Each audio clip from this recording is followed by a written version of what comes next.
keep it going really well for that year.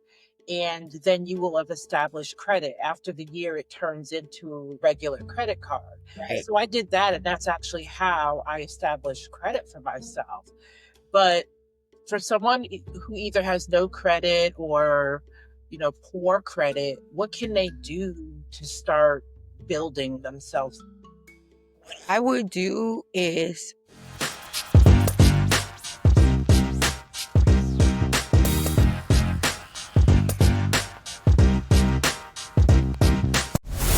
So, Sanji, I noticed your shirt today and it ties perfectly with today's show. I don't know how you knew it, but I love it. Yes, here we go, talking about shirts again. And for our listeners, my shirt says, Know your worth, and then add tax.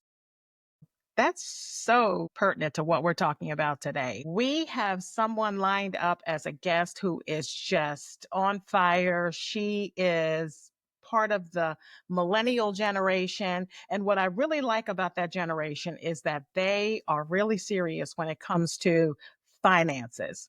And so she's really going to tell us some things that's really going to be game changing. Yes.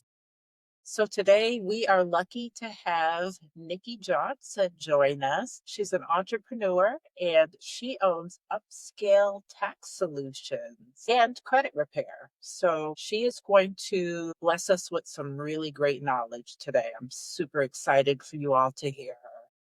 Yeah, so get out your notebooks, get out your pens, and get ready to take some notes because what we're doing today is we're going to get you prepared for next year's tax season. And she's going to really give you some tips that you're going to need to know on how to clean up your credit. So if you've gotten into trouble, that's okay. That's okay. She's going to give you some tips that's going to help you to get where you need to be with your credit. So this week we have the pleasure of talking with Nickie Johnson. And Nikki is the owner of Upscale Tax Solutions. yes. Welcome, Nikki. Thank Welcome, you. Girlie Ladies, thank you welcome. for hanging out with us. Thank you guys so much for having me. I look forward to our chat on this nice pod, and I'm just super excited for you guys. Thank you. Thank you. Well, let's really start off by finding out, more about Upscale Tax Solutions and why did you start it? What made you just say, okay, taxes and credit repair, that's going to be my thing? Right. Okay. So, around 2021, I went to a tax banquet with my sister, and it was super nice. And I was like, wow, like, this is so nice. Like, let me see what y'all are doing. So, the following year, I ended up getting on a tax team, and it was a very successful year. So, I was like, yeah, let me continue doing taxes. And then the following year, I was like, I should add credit repair as well because people keep reaching out to me and they keep asking me, can you help me with my credit? Do you know anything about credit? And that's where I was like, yeah, these financial services align. So I need to create a company that can sustain everything. So that's how Upscale Tax Solutions came about. And I wanted my clients to have an upscale experience. So that's how I got the name. My older sister actually gave me the name, and I was like, you know what? I kind of like that. So let me name my business that and let me give it an LLC to make it legit. So we've been running for 2 years and it's been successful 2 years having my own company because I worked for companies for the last 3 years and it was still like entrepreneurship, but I didn't have 13 to 14 employees under me that I was leading. So it's a little bit stressful, but it's worth it for sure because we're helping our community. We're teaching them how to file their taxes. We're giving them helpful information that high school doesn't teach you, college doesn't teach you how to do these things. And people keep falling into credit card debt. It's really, really sad what's going on right now. A lot of those collectors are taking all of these people's money. And it's like some of those charge off accounts, they aren't correct. They are wrong. Like even the amount that some of these apartments put on these people's credit is just like a lot going on. People aren't educated, so they don't know how to react or respond. And it's a lot of people who say they do credit repair and just take people's money. So there's no work actually being done. So with my clients gaining results every time, it just helps my business grow. That's wonderful. Love hearing that, especially since you're upscale, but you're also helping the community. Right. That's those two You things want going everyone to together. get the upscale experience. Right. No, I'm that's wonderful. But what really sets your business apart from all of the others? There are a lot of people out there doing credit repair. What makes yours different?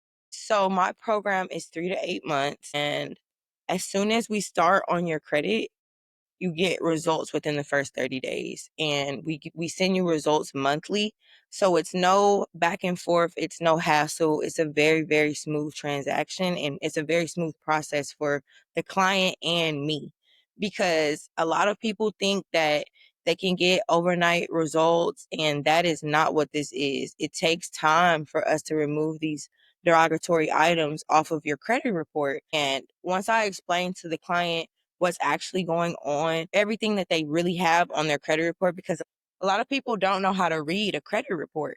That's where a lot of confusion comes in as well. So once I pretty much explain everything to the client, thoroughly talk them through the process, when you sign up with me, you get an email to my software where you can create your own login and password so you can follow along with your credit journey. I'm not just fixing credit and just sending people on and not putting them in a loop. I think it's important for people to really be in the loop so that they understand the process and how you need to be using 30% of your card. That's it. You don't need to use any more, or paying off credit cards when you don't actually have to pay off these credit cards. We can actually remove those accounts for you, and you can pay us versus paying $7,000, $6,000. You know what I mean? It's just people can't afford that right now. Like, people need help. So it's like, why not help the people that literally support me the most? Nice. Wonderful. So, one thing I want to do is just to kind of circle back to taxes a little bit. So, even though that we know tax season is over with, Thank God. now Right. It was a good tax season this year. It was nice. But a lot of work, I'm sure. Right. It was a lot of all-nighters, it was a lot of questions, but I definitely prioritized my health this season, and my mental health is fine right now, so that's all that matters. that's good. Right. Yeah. I would ask, what can we do right now to start preparing for next year's taxes? Is there like a checklist that we should be following? Or, is there anything that you can tell us right now that we can start doing to make it a little bit easier? Yes, if you have a W-2 job, I would look at the W-4 and make sure you're not going exempt for the year, because what happens is people get the money all year, and then they come to the tax preparer and they expect the tax preparer to work a miracle, when in reality the government has been giving you money all year, so you don't actually get a return. You actually need to pay in. So I think, like, educating people on setting their W-4 up right is very important, because they think like, oh, when tax time come, I'm going to get this really large refund, especially my people with no children. Like, you really have to make sure you're paying your taxes accordingly every check, or, however you get the bonuses, you have to make sure that you are letting them take their money. And so when it comes to write-offs, I would say really keep those receipts of those major purchases. If you are like a travel nurse or anything, and you're buying these hotels, these meals, the mileage, like, people should really be mindful of everything that they're doing, so that when they come to their tax preparer, it's easier for us to help them with their situation. But a lot of people, they just kind of lollygag until it's that time. People think that they're just owed a refund because they have children, and that's absolutely not how this goes. Like, we must be mindful of the money that we're spending throughout the year, because that's what really matters. Especially if you're an entrepreneur, you need to be paying taxes quarterly. So if you're not going to hire a CPA, you need to set up your account with the IRS and start paying on it quarterly. And that sounds like something that's especially important for those who are business owners or if you've got a side hustle or something like that. So it sounds like it's not just holding on to a bunch of receipts. No, You've got to no. do some tracking. So how's the best way to keep track of things that are tax deductible? Well, now our bank account helps us. Like, our bank account helps us keep track of everything that we're spending. And if you're a business owner, you should have QuickBooks.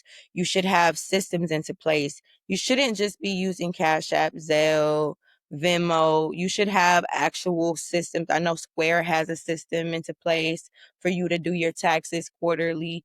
And it's just all about doing your research. But just coming to your tax preparer thinking that they can work these miracles. I think people need to wake up and know that that's literally not how things should be done. We should be taking the proper precautions during the year so that when it is tax time, everything can run smoothly. That makes a lot of sense. So spend just a few dollars to get that software, it sounds like. Yes, the QuickBooks, the Square, the HoneyBooks. It's just so many apps that allow you to track what you're spending, what you're eating, the mileage to help you because you don't have to keep it's 2025. You literally don't have to keep receipts on you, but you do need to show proof that you traveled here and you have this mileage and you have this backtrack of everything that you've done throughout the year, especially my entrepreneurs, because W-2 workers, it's a little bit more simple for them, especially people with kids. They kind of need to stay into politics to see what's going on. Those child tax credits, like they're determined off of who's in the office and off of what tax breaks they want us to have as an economy. So people need to like watch the news, stay up on that because Harris was trying to give us $6,000 a child. We did not get $6,000 a child this year. A lot of votes would have changed everybody's perspective and mindset. I need everybody to wake up, smell the coffee. They're not trying to help you with your children. They actually want you to pay more. Yeah, that change in administration really did make a big difference. It did. So, okay, so what are the common write-offs for, let's say, moms versus business owners versus those who are working part-time in addition to a full-time job? What are the common write-offs that we should be looking at? The common write-offs I see are daycare.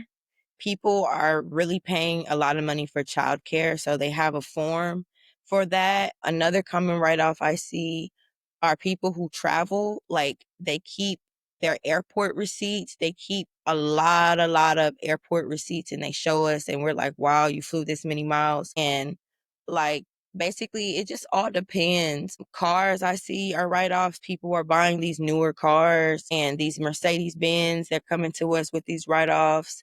And really the kid in itself is a write-off if you have any children and you make below $50,000, you'll get a credit for that. You'll get an earned income credit for the child. So it's like it's a few incentives for the write-offs in the tax industry right now. And you were talking about Mercedes, like if you have a Mercedes, let's say you're leasing one, would you have to show that you're using it primarily for business as opposed to personal for the Right. write-off? Right. It has to be used for business and it can't be a lease. You would have to have bought the car. Yeah. Interesting. I wonder if Yeah. people know that. Yeah, I don't think people know that. I think they think you can write off a lease, but no, it has to be an actual purchase. They're not gonna let us. If that was that easy, we would all be riding around leasing everything, Right. getting our $100,000 write-offs. Hey. So, can we talk a little bit more about the credit piece? Yeah, um, back. what are some of the biggest misconceptions about credit scores that you hear from your clients? People check from Credit Karma. Yeah, Hmm. people literally think Credit Karma is accurate, which it has some realness to it, but when you go to Identity IQ, when you go to Credit Hero and pull the real hard score, that's when you see what's on your account. That's when you see how much debt you really owe. And a lot of Americans are in severe debt right now. I know that on the 5th, they're going to put those student loans back on a lot of people's credit if they haven't already done so. And it's dropping their credit tremendously. So people should call whoever is the debt collector, try to set up a payment plan with them, or try to just get a credit specialist to look at it, see what we can do for you. But it's actually about to get real scary right now. Yeah. And is there a difference between a credit score and a FICO score? Is that the same thing? It's like it's 3 different bureaus, but it all falls under the same thing. Okay. Okay. But the three credit bureaus, so you've got Experian, Equifax, and TransUnion? Yeah, those are the 3 bureaus that Yeah. those bureaus report and reflect, and that's what matters in the credit world, whether you get a house, whether you get a car, whether you want a hard money loan, soft money loan. Like, if your credit scores are low, you won't be able to get anything, and they're gonna actually make you pay extra because it's so low. They have no trust in you. You haven't built any rapport. Yeah. And is there a difference between them? Because like I look at mine and the TransUnion number will be different than the Experian number. No, in Why all is that? honesty, they all matter. Like, they all matter in different ways. It's just that different systems that we go through to pull the credit score, they might have TransUnion as their number one pool versus Equifax. So if your Equifax is low, you might not be able to get it. But if your TransUnion is high, you can still qualify for the loan or the progress or the whatever process you want to go through. But it all varies on what the software or the builder or whoever you're trying to get something from, it all varies on what they go through. So everyone has its own different entity. So, what's the first step that someone can take? I remember this when I was in, let's say, my mid 20s. I didn't have any credit established. I'd never had anything, didn't own a car or a home. So, when I was going to try to get a credit card, I was always turned down. It wasn't that I had bad credit, it's that I had no Right. credit. Credit. So I talked to my mom about it and what can I do? And she said, "Oh, I want you to go through Capital One and you're going to get a secure card and you'll keep that for about a year." And she said, "Take $300 and put it on there and just charge like some socks and pay it off and, keep it going really well for that year. And then you will have established credit. After the year, it turns into, a regular credit card." Right. So I did that, and that's actually how I established credit for myself. But for someone who either has no credit or, poor credit, what can they do to start building themselves? I would do is find someone in my family with good credit and ask them to be added as an authorized user on their account, because that's how you could bypass the $300, the secured card. Once you add someone to aged credit, they'll actually start offering them cards because the credit line is so old and they have so much trust in the client that they want to help. A lot of things that are happening in the Black community is it's hard to get added to someone's card as an authorized user when either their credit is already bad or somebody has already burnt them. And when you add someone as an authorized user, you don't even have to give the person the card. You're just adding them on there, keeping the card, just letting their credit increase, just helping them out so that they could start getting offer cards and they could bypass that real first step beginner stage and they can already kind of be in the credit game. But it's just hard for people to trust other people when it's all these narrative when it comes to credit, but really it's because we're not educated on it. Because if everyone was added to someone's card, life would be a little bit easier. You know what I mean? Like, it's people with 800 plus credit scores who could help whoever in their family, but people feel like, oh, I just want to be the only one. And I don't really like that mentality. And that's pretty much what's going on. That's why everybody runs to get a secure credit card, because no one is adding them to an authorized user card. Yeah, that's what we did in our house. My husband and I both added our sons to our cards, or my husband did it especially because he's an 800 person. And so both boys were added to the American Express and one Visa cards, so they were able to build their credit starting at age 16, if I can recall. Right. Perfect age to start. Yeah, and one is 22 and one is 19 now. So now they have those years built underneath of them. So yeah, believe firmly in adding the authorized user, Yeah. especially for your children. They But can I get didn't. any apartment, they can go get a car right now, and they're Right. fine without you guys co-signing anything because Yes. they've already built that age credit and whatever else they've put on their name as well.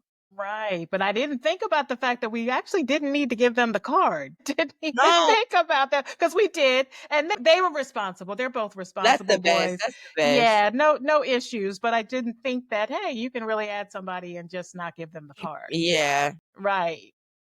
you just keep it, hold on to it. Yeah, So yeah. it kind of sounds like it's almost generational wealth type is better, that generational card, credit card score, instead of like someone like me starting. I think my mom was like basically trying to teach me. Yeah, she And it's taught like, you this is right, what which is you need correct. to Yeah, do. So now I do have like, I'm in the 700, which is good, right? that's great, that's Yeah. great. So I think she was trying to basically like help me and teach me how to do it, myself. But you would say it is probably better if you can to, be added on. Yeah, it'll really help you out literally because they'll start sending you cards in the mail. And of course, you shouldn't take every card they send, but it's not wrong to have one or two credit cards that you utilizing 30% on, getting gas, having a nice little meal, paying it back right on time, or even before time. But it's like people get these cards and they want to max them out, and that's not how you do it because as soon as you max it out, it's going to go onto your account. Then you're going to come to me saying, oh, I have a negative item on my account. Do I pay the card or do I pay you? That's really where we're at. Do I pay the card or do I pay you? And a lot of the times it's cheaper to pay me. Yeah, and you've mentioned that 30% twice. Once you utilize 30% of the card, it's showing the credit companies that you're responsible, that you don't need to go overboard with your budget. They're giving you X amount of dollars. You're utilizing 30%, paying it on time. They're going to give you more money eventually. But if you're utilizing 90% of the card, they're literally going to say, oh, yeah, we got a sucker here. We're about to get on their account. And that's what they want. That they want us to be in debt. So it's really like a game, a financial game. Like if you aren't smart with your choices and how you utilize your credit, you're going to pull yourself under and be in all this debt and be stressed out. I see a lot of moms on TikTok stressed, crying. And honestly, TikTok really doesn't push credit repair content. Like when I try to educate and like teach people about credit card utilization and what they should be paying and what cards are the best cards to have, and people just, it's like the TikTok doesn't want to push that algorithm out so that people could get the knowledge because it's like it will make you want to kill yourself, God forbid, but like being in that debt, and it's just numbers. Of course it's just numbers. I wouldn't let it define my life, but people are getting severely sick mentally because they don't have the means to pay these cards and they needed these cards to survive, and it's just like a sinking hole. It's like a hamster on a wheel almost. So yeah, the utilization on those cards really are really what matter the most. So if you could get added to a card as an authorized user, utilize the 30% on any card. I would utilize 30% just to show that you're responsible. Now, once you get to utilizing the 30%, you've paid it for a year and you feel like you want to get more money from the bank and you have more dip on your chip, that's fine. But I would still be very, very careful for what you're spending on these credit cards. I honestly do spend cash a lot as well. I don't use a credit card for every single thing. No. So you said that utilization is super important. Now, how would you compare utilization to paying on time to number of credit cards that you have? Does that matter? The number of credit Yeah, cards that if you you have? have more than 3 credit cards that you're utilizing on a monthly basis, you're doing a lot of spending. Now, of course, your income varies, but no one should be spending that much in credit cards. Like it's giving you have like an addiction almost, or you think that you're paying something without actually paying money, but in reality, you're paying twice as much for this item just because you want to get it now. So I think that people thinking that credit is just this imaginary card with this imaginary money on it, they have to think of credit as real money because essentially that's what you're going to be paying these debt collectors. It's like we kind of want to lollygag with our finances and, I deserve, I deserve, I deserve. And in reality, you'll go broke with that mindset. I think that people should take in consideration how much they make, how many kids they have, if they're feeding themselves, if they're feeding a family. Like, I don't think people should eat out every day. I don't think people should purchase everything with the credit card. I definitely think some purchases should be purchased in cash. And I do lean towards ownership because in America, they don't want us to own anything, not our cars, not our houses. They don't want us to pay off anything. So yeah, it's just we have to own something. We can't get caught into this credit stuff because it's a trap. It's just a trap to make you think that you have money that you absolutely don't have. Yeah. Sorry guys, it's a little harsh. No, that's what we need. We need the cold, hard reality. Yeah, Absolutely. we Yeah. definitely need to be educated on this. I feel like a lot of people don't know, and that's to me something they should even teach in school. I remember in elementary school, I learned how to write a check in the 3rd grade. It was like a little dummy check, and they showed us what we have to do. And then talking to kids who came behind me, no one's learning that anymore. So No, if you're we don't not know. learning how to fill out a check, I know that you're not being taught anything about credit. Or taxes at all. You're just getting thrown into the wolves and figuring it out as you go. And I want to stop that for the generation to come because with the education, they can really be set up. Granted, a lot of kids are hard-headed, but for the ones who want to listen and learn, it's like, wow, like opening up a new world to them because it's gonna be a easier, successful route for them, like versus people who get apartments in their name at 18, get evictions in their name at 18. Everybody thinks they're grown. They go get a car. That's $1,000 car note that they can't afford. Now they have a repo on their credit. Now their credit shot is shot down so bad. You're in the it's when you were in the 600s. Now you have to rebuild at 21 and your family can't help you because they have 400s too. So it's just Oh, like somebody has to come in and want change for their union. And it's just like real yeah. serious about getting the word and spreading the knowledge to everybody. That's great that you're working so hard to try to spread the knowledge. And I hear you when you say you're facing some challenges on TikTok and on social media. And could it be that there may be some firms, not yours, because you're running a reputable firm, but are there some out there who may have been burned in the past by credit repair agencies? And what red flags should women be looking so that they don't end up with a firm Yes, if that's not you're reputable? signing up for someone's credit repair program and they actually don't actually have a program, that's a red flag.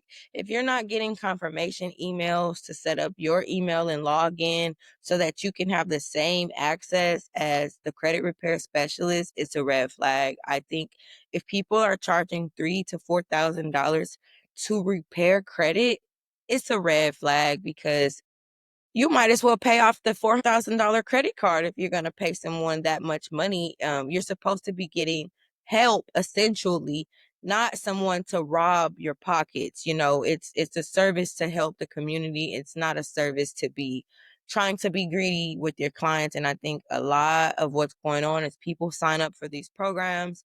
The work isn't being done. The work isn't reflecting the price. And that's an issue. Like if you feel like these people's prices are too high, shop around for other people to help you out.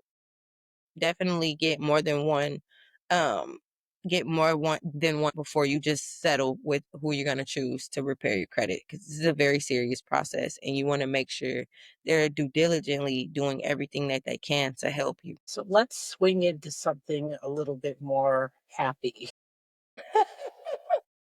After, the poor credit scores and having to go through that, but teach us something. Tell us what your most successful clients, what are they doing financially? that's making them successful? Honestly, I see that they're investing their money into mutual funds. Mutual Yeah. funds? Mutual funds. They're investing their money. They're hiring financial advisors to take care of their money. They're not just frivolous spending. They are budgeting. That's what I see. I see that they've budgeted their money throughout the year. And it's just like, especially my tax clients, like you can tell who's who when you do someone's taxes because you see who's working, you see like the full income, you see the full threshold of everything. So I see people are saving their money, they're not wasting it. The successful people, I see them still like enjoying themselves, but it's not every week. Like it's like they pick and choose kind of when they want to have fun. I see a lot of people with money like they like to travel. That's where a lot of money is. It's in traveling, it's in assets. It's not at the club, at the bars, drinking. They're pretty much trying to protect their money at all costs, Yeah. putting their money in a trust as well. It's not at the hair salon, it's not at the nail shop. It's Oh, if yeah. you can afford those things, it's great. Like you have to learn how to improvise. Like before I could spend $1,000 on hair, I was a hairstylist. I did it for free. I was doing my hair for free with $10 pack hairs, or my friend was a nail tech. Like, you have to make it make sense for your budgeted income. But I think that everyone wants to be this glamour, glamour, glamour. And it doesn't cost that much to be cute. It doesn't to look presentable at all. It really is. It could be affordable thing, but it is what you make it an experience. Right. No, I agree 100%. And we want to look cute. Like that Right. that that we want to do. Right. And so your clients who are investing in mutual funds, would you recommend that they invest in mutual funds if they have debt, or should they blow out the debt first before they start I investing? I think that people should get everything aligned before they invest. If you have $250,000 worth of debt, you don't need to invest anything right now. I think we need to get a little bit of that debt down first. Then we can start investing. Then we can start taking a breath of fresh air. But if the bills are skyrocketed, why would we go pour more money out that we don't have into things hoping? I kind of am a realist in the finance world. I feel like let's start from scratch to build it up how we want it. So it's like people see invest, invest, invest, but everyone shouldn't be investing unless they can. You know what I mean? Unless they have the means to. And investing doesn't have to be thousands of dollars as well. You can start small. So if people think that they're about to get this $25,000 debt down, they want to go invest $5,000 after they've got that down, that's fine. But if you have $40,000 debt and you're trying to go give something $5,000, why don't you pay someone to help you get that debt down first, then take your money over there and invest in mutual funds, because it's best to diversify your portfolio in investing. So you don't want to really be limited. You kind of want to have a little bit of money to play with. Yeah. And this $250,000, please tell me that includes a mortgage. Please tell me that it's not just Hospital bills, woo, cars. I've seen people with 6 cars on their credit. They just gonna go get a new one. They're gonna go get a new one, gonna go get a new one, gonna go, and the people don't care. They're gonna keep putting them in debt. They're gonna keep putting those cars on those accounts. And it's just crazy because it's all imaginary, but it's really real. goodness. That is like No crazy, mortgage crazy. is on it at all. Have never bought a home. Can't buy a home at all. Can't even think about putting the $10,000 worth of loan to purchase a home because you're in too deep. And it's like I see older women in deep. Like, I see women in deep, but I see men in deep, but it's really, like, women who are leaving divorces, like, it's divorces, like, a lot of women get their lives back at 40, what I see. Like, 40, 38, those are, like, the magic numbers to change. It's like, when you turn 40, 38, it's another fully what do they say? It's another Chapter. yes, but what do they call it? The frontal lobe. It's another frontal lobe. You develop again. Like after 25, it hits you. But once you hit 38 to 40, you kind of want to get your life all the way in order, get those credit card debt down, pay on these student loans, pay on these bills. You kind of want to really be that 40-year-old that you're supposed to be, initially. And I think that women, of course, mature faster than men, but a lot of men I see are very frivolous. Cheap.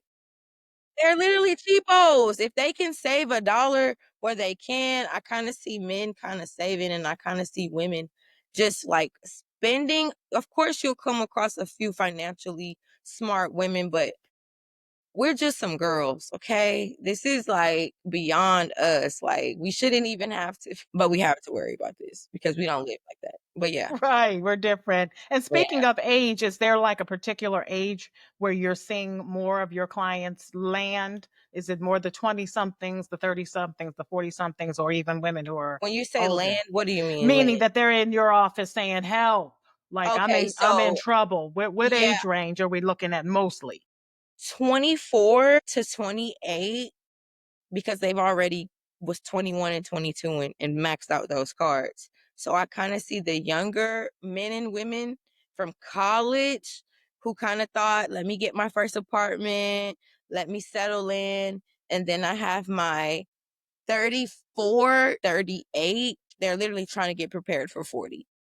And then I have my 40-year-olds who are trying to completely swipe that old life of theirs. So I have people who they've already gotten the debt because they're young and they're trying to get out. They're becoming financially aware. That first frontal lobe is developing. Then I have the second half where they're trying to avoid going into 40 with all this debt that they already have accumulated. They're trying to save themselves. And then I have the complete life changers at 40 to 45 where they're like, look, I'll pay whatever, get it off. I need to have some clarity. I need some financial freedom because I can't think straight with all of these collectors calling my phone every single night because they need their money. And these guys won't stop. No, they don't. These guys don't stop. They don't care who died. They don't care who lied. They want their Right. money. Right. And you definitely don't want the IRS after you because you'd rather have the mafia after you than the IRS. No, literally, because once those people get involved, it's just a horrible situation to be reckoned with, like literally. So, Nikki, what tools do you feel like you wish women would know more about to, help us, to help to educate us more? I think that women should always have their own money. And I think that that's very, very big. A lot of like today's generation, they're like for my age, they're kind of like pushing rich man, rich man, rich man instead of like becoming the rich man. And it's just like you have to set your foundation up how it needs to be set up, or you won't have a foundation. I'm seeing a lot of women, walk away from things and have nothing, or just didn't put themselves first in a better position to even have like good credit. To, if you have good credit, you can do certain things money can't buy. You know what I mean? You can go get X, Y, and Z quicker than someone who's trying to pay cash for the same thing. And it's just like, a lot of women aren't educated on taxes or credit. They kind of like let the man sometimes handle all of the finances. And I think that every woman should really heavily be involved in her money and what's going on and how much she's making. And you can't be lazy to this subject. It's like something that you have to sit up, kind of lean forward with about. People who don't want to talk finances, I actually love to talk finances. It literally tells me who I'm dealing with. When I'm talking to people and they don't know about life insurance, they don't know about Roth IRAs, they don't know about mutual funds, it kind of shows me like, oh, wow, they haven't reached this amount of money in their life or success, or they just don't have the education or the simple 1, 2, 3 steps. No one hold their hand to tell them, look, you have to set this up so that your IRA could be matching and that you could be reaping the benefits while you're 59, but no one is setting their retirement up. A lot of men don't want to work. a lot of women want a rich man, and it's like my generation is, it's gotta say our prayers because it's a lot going on right now, but I think that women should know what's going on with their money. I think they should save their money. I think they should invest their money where they can, if they can.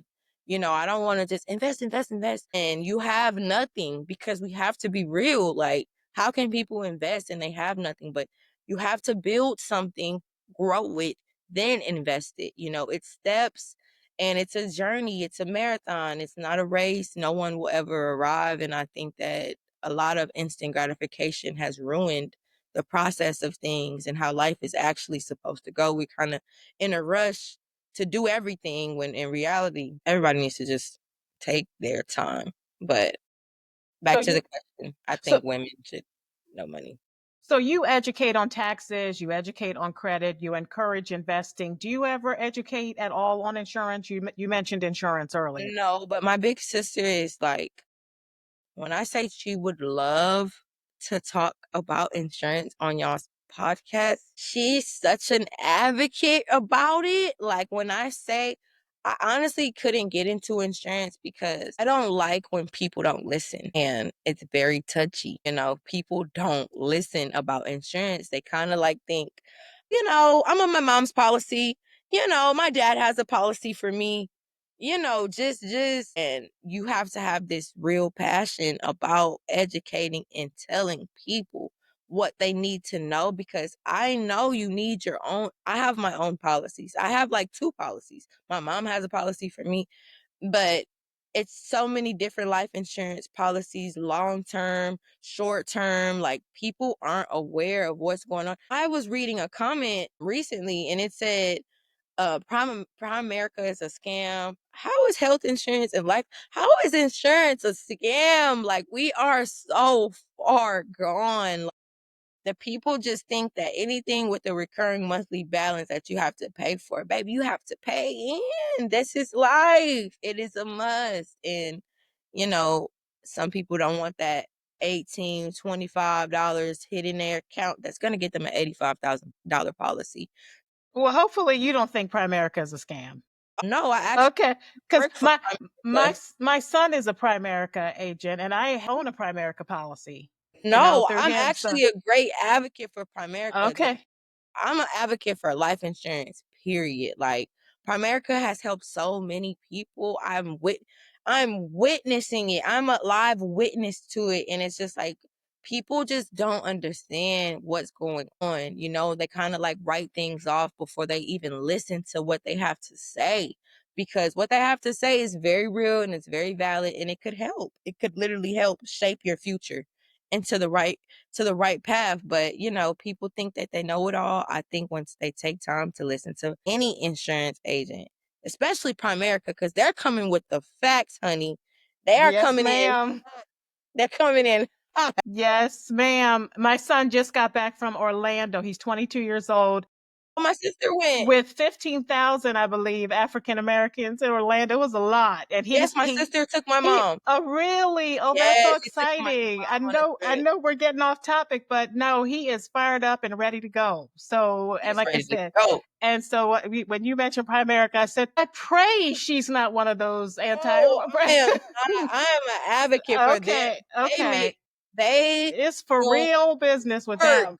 They do the work. I have friends. Their name is Coach and Michelle. I don't know if you know them, but they're really big and they've been doing it for 30 years. Like, Wow. the life insurance couples are the boss. Like, they really get the job. I've never seen. I'm like, does my husband do life insurance? I don't know, because I put my trust in those. No, I agree. I agree. And I'm Yeah, so happy to hear you saying that they. because yeah, I want to get the word out on Primerica. Please, Yeah, I really y'all do need to want to. like Yeah, they're great. I do. I'm like, I should get into insurance, add it because I have a financial service, but whew, right. they working hard. Yeah, they are, but really making it happen, especially in They our are. community. Yes, we need them. Yeah, Like, we need them so bad. Yeah, right. No, I'm a big advocate absolutely. for them. Well, good, good, good, good. So, what does financial success mean to you personally? Just you personally, what do you see as financial success? I think that I see it as being on the road to freedom. I think that when you don't have burdens tying you down, I think you're gonna just have a clear conscience than someone who is struggling to pay everything. They don't have a budget set up. They kind of make the money. The worst type of person to me is the person that makes the money but doesn't know how to manage it. Oh my God. And it's like I see that a lot of people make good money, especially here in Texas, and they think that they can live a five-star Hollywood life. And I think that, no, we all should tone it down a notch and really start building for our future because everybody's having fun right now and they're not saving, they're not investing, they're not setting up for when they're 40. And my mom is 60. All it took was for my financial advisor to tell me that. How old is your mom? I said she's 60. Wow. It's not that far. It's No. really close, and it's just like, wow, for me to think that she's 60 years old, that's the age where a lot of people are either you're enjoying your 60s or, you're on a fixed income. So it's like, what type of lifestyle do you wanna have, Do you wanna have fun now or do you wanna have funds later? So it's just like to be financially successful is to get your debt down, to work on your credit, make sure your credit is in the 700s. Make sure that if you need an emergency $10,000, you could go apply for a card and get it. If you need $5,000, you can apply for a card or you have a card that has a $5,000 limit because you have great credit. You've already tried and you've already done the work to get here, but I think that people they're not educated enough in it, to see the longevity in the lifestyle that you have to build for yourself when you're younger. And it's like, it's very important to take these things serious, to have these hard conversations, especially for Black women, because nobody is coming to give you a 800 credit score, babe. You're going to have to work hard for that one. You gotta work. Very, very hard, and it's Yeah. gonna be some setbacks. You're gonna feel like I've felt like, I can't believe it's taking me this long, and, it's been a process, but I'm very grateful and I'm thankful that I've changed my mindset, to money management and to not just be spending. Gosh. So, Nikki, I did want to ask you, since you are so passionate about getting the word out there and educating people, and we talked about you tried to do that on social media before.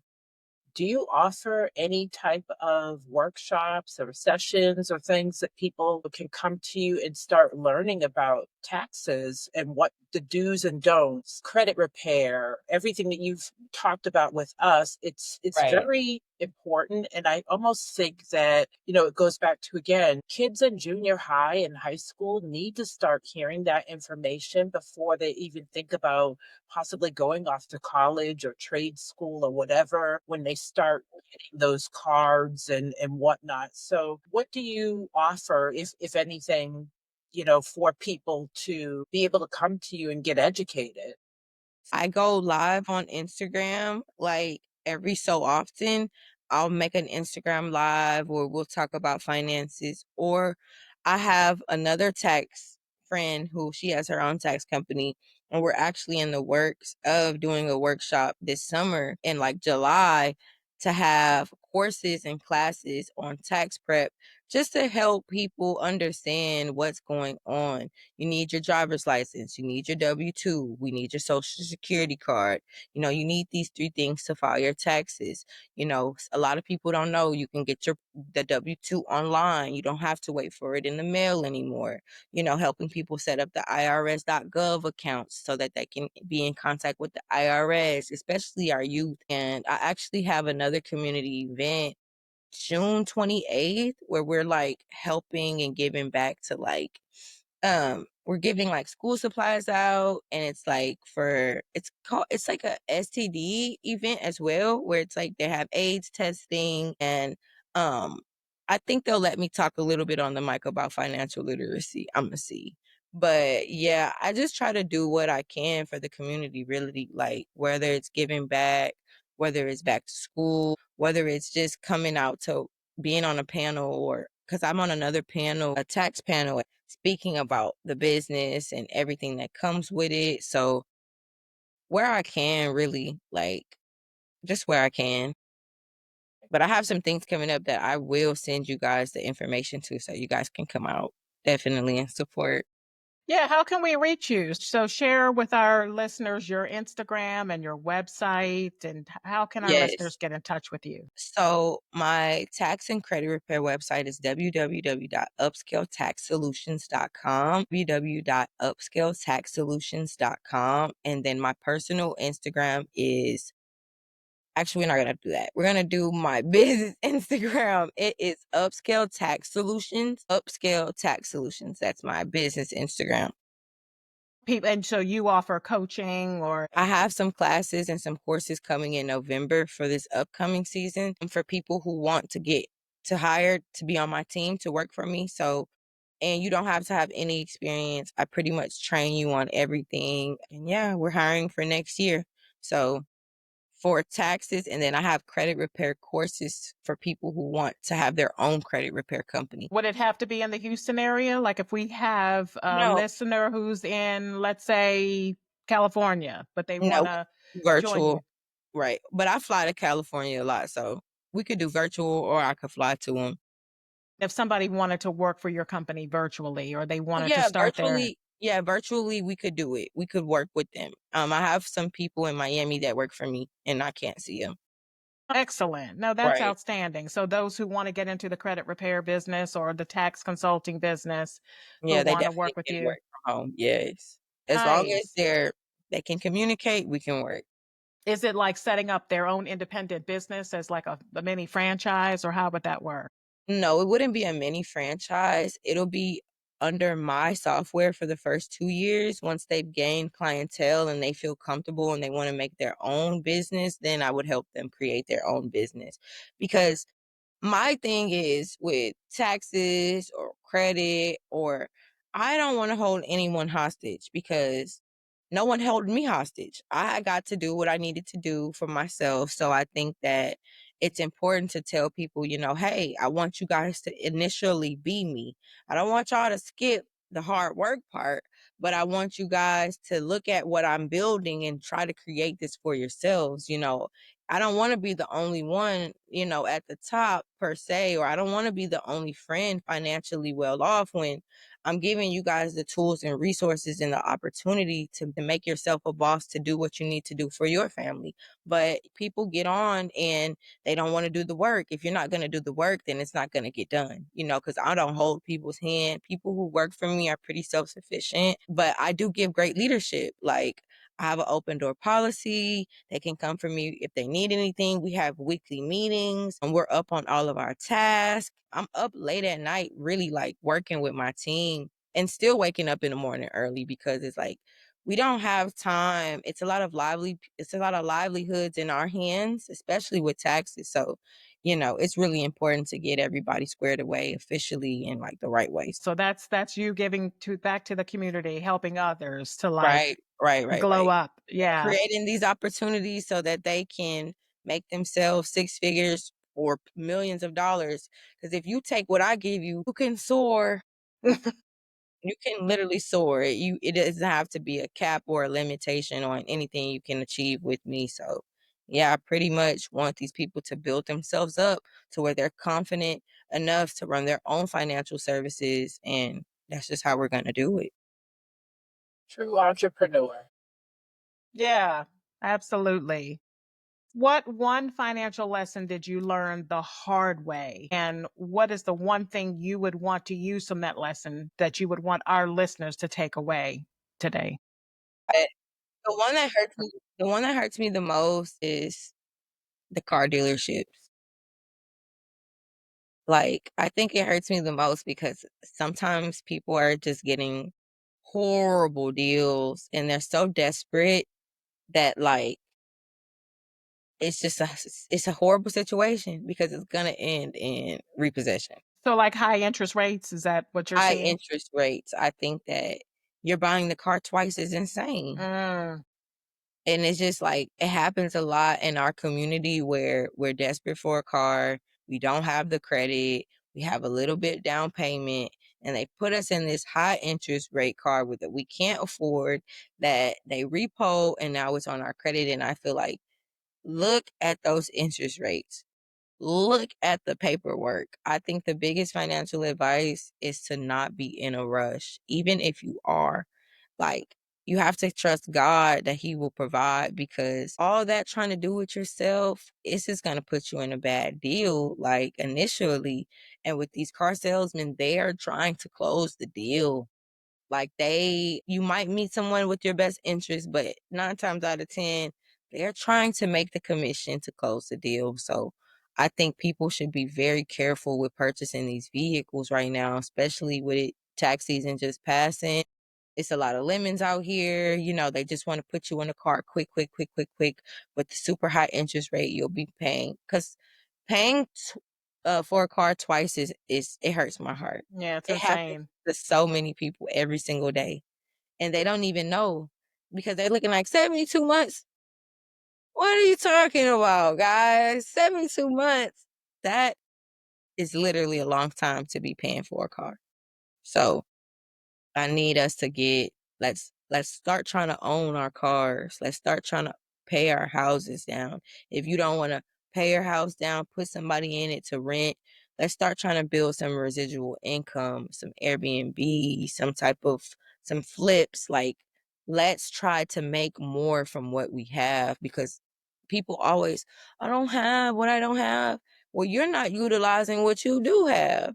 You're not even using the little that God gave you. You just want more and more and more, and you can't even do anything with what you have right now. So I think that that's important to, like, let's let's use everything we have. And I was just in Bible study, and it was just about, like, food is for the soul, and, like, favor will follow us. And it's just like, we have to eat together collectively. Like, we have to help one another.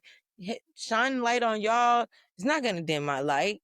Shine a light on me. It's not gonna dim y'all's light. We're all our own individual people. Like, we're individually made, and I think that that's so beautiful. We've gotten a lot out of this. Was Absolutely. good. Yeah. So we want to thank you so much for meeting with us today and sharing with our listeners and our viewers, the raw truth on what's going on out there with taxes and credit and all those things that our listeners and viewers need to know. So we Yes, just so thank much you so going on. much.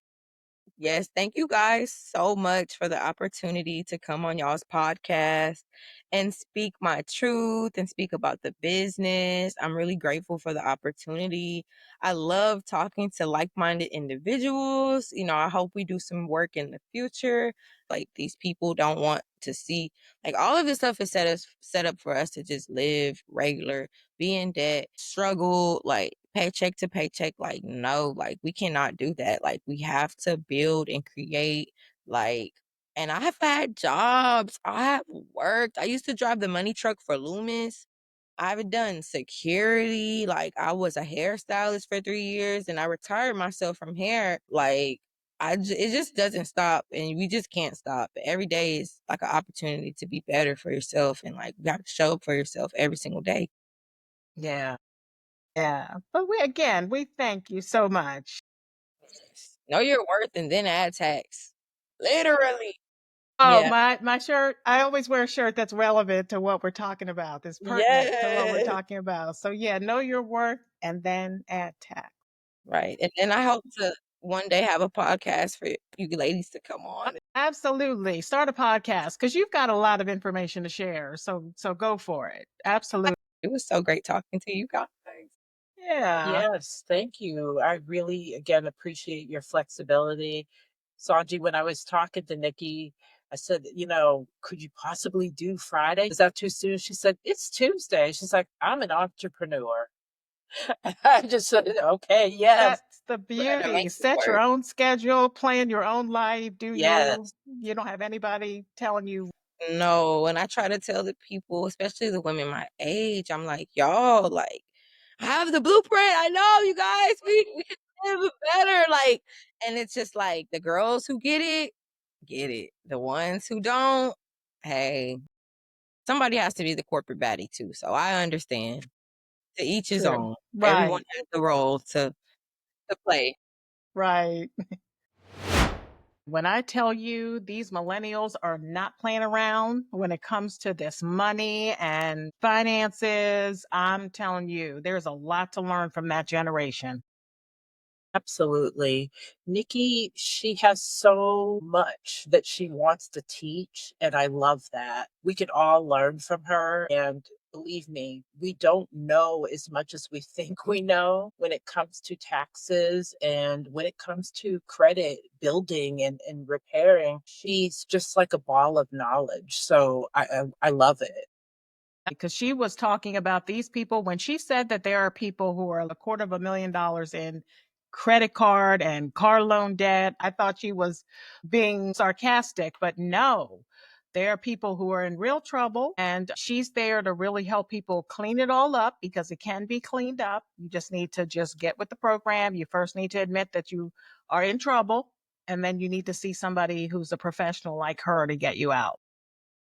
One takeaway for me, it's probably an unpopular opinion, but I think of so many people nowadays living these lifestyles that are, Cristal and Boone's money. Do you remember Boone's, the $2 Yeah. so-called wine? Yeah, Boone's Farm strawberry wine or Yes. whatever, but I also remember the TV show Lifestyles of the Rich and Famous. Yes. So you have so many people that are seeing all of this on television, whether it's certain families or it's the Real Housewives. There's just all these different things that people are watching and they see it and they think, I have to have it. I want that Right. too. I want to wake up, get out of bed, and go right into my bathroom and sit in the glam chair and have someone do my glam before then I go to a photo shoot and then I'm going to go out shopping and out to eat. But it's like, well, what's your actual job? Because those people are on TV and they're making an income or they have side businesses that you're buying into and paying for. So, what are you going to do in order to have that lifestyle? So, I think that's something that people have to think about is you can't do everything that you see on TV, and sometimes it's not even real. How many times do we see people that we find out are really in debt? Right. They're living the life because everybody who's driving that Mercedes down the street is not rich, you Yes, they may know? not even own it. Right, exactly. So you've been hoodwinked, you know.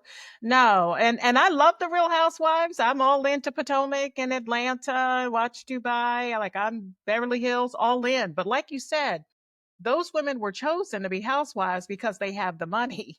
They have the businesses. They have the background. But you can't keep up with the housewives if you don't have the housewife money. So to go get into debt, to get into $250,000 worth of debt on credit cards and on car loans, that's just not good. Yes.